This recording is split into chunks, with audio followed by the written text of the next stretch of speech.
আপনাকে কি করে ভালো না বাসি ইয়া রাসূলুল্লাহ। যখন আপনি আমাকে ভালোবেসেছেন সেই 1400 বছর আগে, যখন আপনি আমাকে মিস করতেন, আশা করতেন যেন আমার সাথে দেখা করতে পারেন, অথচ তখনও আমি জন্মই হইনি। সেদিন সাহাবীরা আপনার চোখে পানি দেখে বলল, ইয়া রাসূলুল্লাহ, আপনি কাঁদছেন কেন? আপনি বললেন, আমার ভাইদের খুব দেখতে ইচ্ছে করছে। সাহাবীরা বললেন, আমরা কি আপনার ভাই নই ইয়া রাসূলুল্লাহ? আপনি বললেন, না, তোমরা আমার সাহাবী। আমার ভাই হলো তারা যারা আমার পরে আসবে এবং আমাকে কখনো না দেখেও তারা আমাকে বিশ্বাস করবে।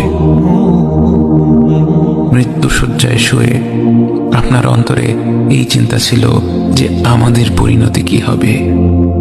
উম্মতি উম্মতি বলতে বলতে আপনি আপনার রবের নিকট ফিরে গিয়েছেন।